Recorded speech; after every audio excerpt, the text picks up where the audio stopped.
The moon cast long shadows across Ifeoma's bedroom walls, but sleep wouldn't come.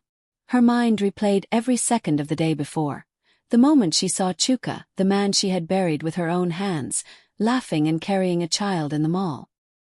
His arm was wrapped around a younger woman. His smile radiant, alive, carefree. Ifeoma lay on her side, eyes wide open. Her heart felt like it was made of hot stones. She reached again for the dusty manila folder beside her. Inside were the hospital discharge papers, the obituary, the burial rights certificate, even the photos of his casket before it was lowered into the ground. The proof was there, he had died. But now, he was living. How? And why? Every document felt like a lie. Was it all staged? Was Chuka part of some deep conspiracy? Was he forced, or had he run away on purpose? Had she buried a ghost? Or buried herself in sorrow for nothing? By 4 a.m. she got out of bed, lit a lantern and began pacing. She wasn't just going to sit and cry this time. She needed to know. Needed truth. And she would get it, no matter who had to pay for it. Just after dawn, Ifeoma took a motorcycle taxi to the cemetery. The gatekeeper stared at her like she was crazy. Who visits graves that early? But she didn't care. She walked straight to Chuka's supposed resting place. The sun cast a soft orange light across the ground. Her heart pounded as she stood over the cement slab with his name. Here lies Chuka Obioma, beloved husband and son, 1986 to 2023. She dropped to her knees and pressed her palms on the slab. Her voice trembled. If you're really here, then who did I see yesterday? Suddenly, a breeze swept through, rustling the trees violently, almost unnaturally. Ifeoma stood up slowly. Something wasn't right. She went straight to the groundskeeper's shed. What? The man said, chewing on sugarcane. I need to know something, she said firmly. Do you remember the funeral that took place here in March 2 years ago? A man named Chuka Obioma. He squinted. So many people buried here. That name sounds familiar, Shah. But what's your concern? He was my husband. I buried him myself. But now I've seen him alive. I need to know if you ever saw the coffin again after the burial. The man scratched his head. Omo. You day watch too many Nollywood films. I'm serious. He sighed. Well, some months after, some boys came claiming they needed to repair the grave because of flooding. We didn't suspect anything. They said they were from your family, I think. But they didn't look like mourners. Her blood ran cold. Did you see them open it? No. I just saw them mix cement. I thought they were fixing damage. Wait. What? He paused. Now that you mention it. I did think it was odd they came at night.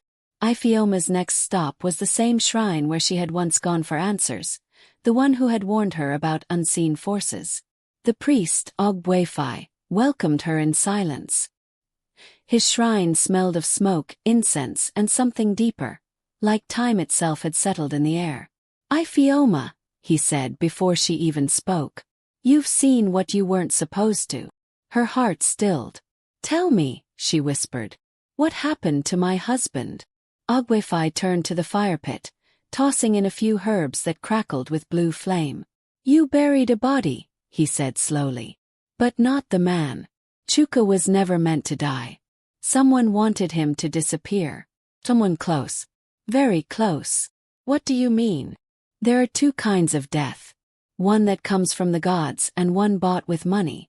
Your husband's death was bought, a lie forged in paperwork and deceit. You were made a widow in public.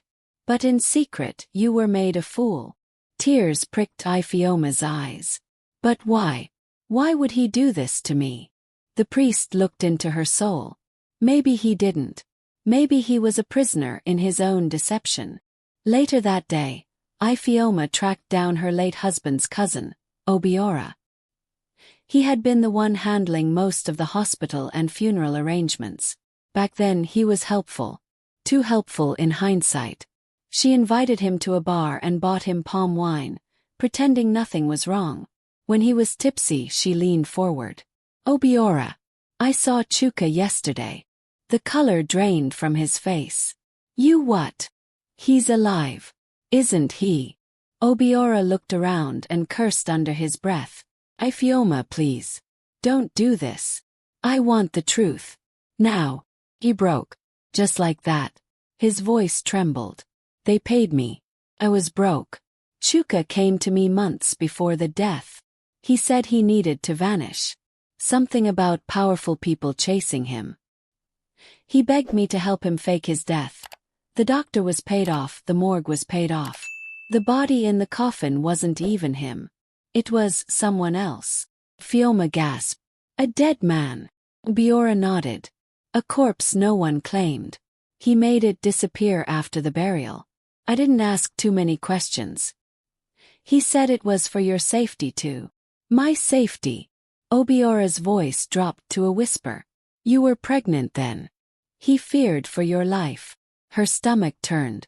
Rain hammered against the window of Adi's rented apartment in Lagos as she stared at the wedding photo she once cherished, now tucked behind cracked glass and yellowed from neglect. Her fingers trembled slightly as she held it, not from cold, but from the surge of old memories flooding back.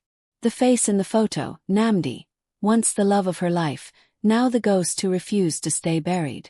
But ghosts didn't hold hands with toddlers in shopping malls. Ghosts didn't wear designer watches and laugh loudly over ice cream cones.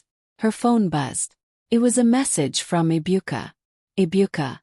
I got what you asked for. You won't believe this. Adi's heart flipped. She quickly opened the message. Attached was a photo. A surveillance still from the mall. There he was. Namdi. Alive. Smiling. Next to him, the woman from the mall. And a child that looked so much like his younger brother had at that age. It made her stomach twist. He called Ibuka. Tell me everything, she whispered.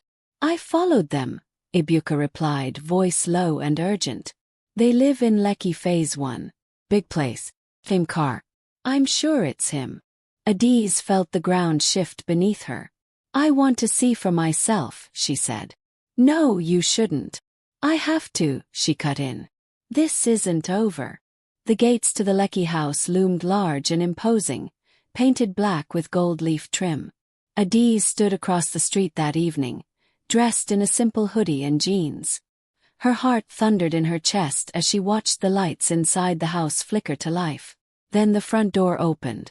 Namdi stepped out. Alive. And older. More polished. His beard was trimmed differently.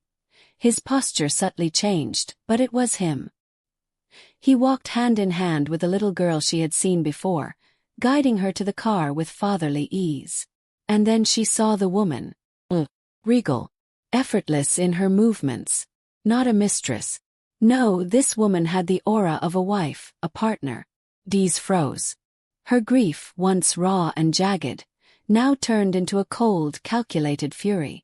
He had faked it. His death. The funeral. The casket. Tears. The betrayal carved into her soul began to boil to the surface. She had to know why. And how. Back at home, Adiz dug up every document she had from the time of his death. The autopsy report, the death certificate, the police notice. The autopsy. No photos. The death certificate.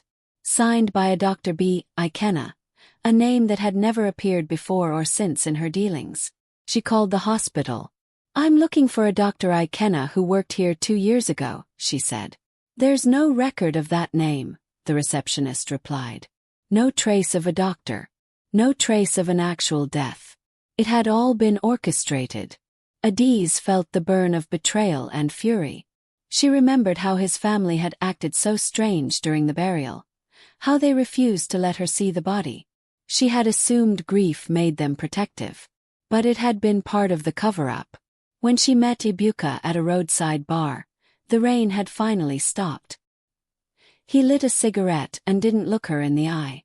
Tell me everything, Adiz said, her tone ice. I didn't know, he said. I swear. But what? I always found it strange. The day after the funeral, his uncle transferred a huge sum to my account. I was told it was a gesture for loyalty. I didn't ask questions. But now backslash. Now I think they paid me to stay quiet. You were his best friend. I didn't know he was alive, he snapped. I was grieving too. Dee stood. I'm going to confront him. Ibuka grabbed her wrist. Think, Adiz. If he went through all this to disappear, confronting him could be dangerous. I'm not afraid of danger, she said, her voice trembling. I lived with grief for 2 years. That was worse. The following night, Adiz waited near the gate again. This time she had a plan. She waited until the car pulled out of the compound. Just Namdi and the child. The woman was nowhere in sight. She followed them to a park. As Namdi helped the child into a swing, Adiz stepped out from behind the bushes and stood silently near the slide, her eyes locked on him. He turned and saw her. His face went white, like he'd seen a real ghost. The child looked up at Adiz curiously, sensing the tension in the air. Namdi slowly approached, his movements cautious. Adiz, he whispered. You remember me, she said, her voice low and venomous. Funny. I thought I was a part of your past life. The courtroom was cloaked in an uncomfortable silence, thick with tension and restrained emotion. Amma sat rigidly, her fingers laced tightly in her lap as her eyes darted toward the man she once buried. Her husband, now alive, now stranger, sat beside the woman he had apparently chosen, arm protectively wrapped around her shoulders. The woman, Kem, looked young but worn, with a kind of tiredness that comes from years of secrets and survival. The judge, an aging woman with sharp features and sharper eyes, glanced down at the stack of documents on her desk. Amma Igioma, she began, her voice like cold metal striking stone. You've petitioned this court for clarity concerning the identity and legal death of your husband, Ifani Igioma. Is that correct? Amma stood, her voice wavering but clear. Yes, Your Honor. I buried him. I mourned him. I moved on because I thought he was dead. And now he's not. The judge nodded, turning her gaze toward Ifani. Mr. Igioma, you were declared legally dead 2 years ago. Your insurance policy was claimed. Your wife received community sympathy and financial assistance. Where have you been? Ifani didn't look at Amma. His eyes dropped to the polished floor. I was hiding, he said simply. I faked my death. A gasp rippled through the courtroom. Amma's knees buckled slightly. Nena, seated beside her, reached out and gripped her hand tightly.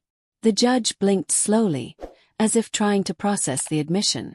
Why? There was a long pause before he answered. To escape a debt, and a life I didn't want anymore.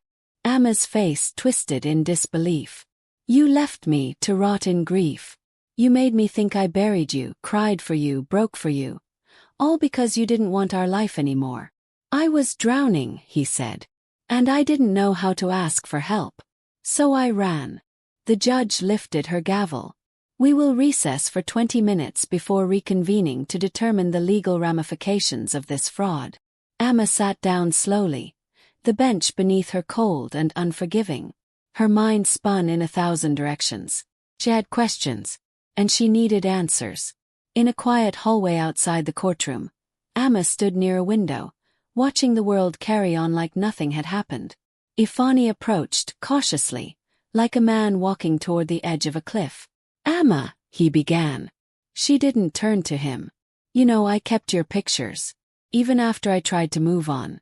I told our son stories about you every night. He looked away. I didn't know you were pregnant when I left. She spun around, fire in her eyes. You didn't even ask. I didn't plan for any of this, he said. I thought you'd move on and forget me. Forget you. You were the love of my life. I would have waited for you, helped you. Instead, you chose the coward's road. Ifani lowered his head. I was ashamed. I lost everything, the house, the contracts, the respect. I was nothing. You were everything to me, she whispered, her voice cracking. And you made me bury an empty coffin.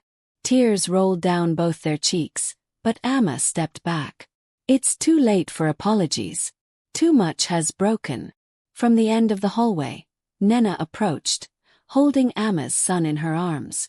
The boy stared curiously at the man who looked like the pictures in their home. "This is your son," Amma said. Ifani's face crumpled as he dropped to his knees. I'm so sorry." The boy looked frightened, unsure of who this man was. "You don't get to walk back into our lives and rewrite everything," Amma said, voice firm. "But you will answer for what you did." The media caught wind of the courtroom drama. Headlines screamed, "Man fakes death to escape debt. Wife finds him with new family 2 years later." The public devoured every detail, opinions flying like bullets across the digital landscape. Some called Amma a victim. Others painted her as bitter. Some even defended Ifani, blaming the pressure of masculinity in African society. But none of those people lived her reality. In her quiet home, Amma sat with her son, brushing his hair as he drifted to sleep. Nena, who had become like a sister, prepared tea in the kitchen. Side cameras waited. Interview requests flooded in. But Amma had no interest in becoming a symbol. She had been shattered enough. Ifani had been charged with insurance fraud and false declaration of death. He would serve time and likely never seen Kem or their new child again. It was justice. But it wasn't peace. One evening, Nena placed a hand on her shoulder. "You know what amazes me? You didn't break. You're standing. That's strength.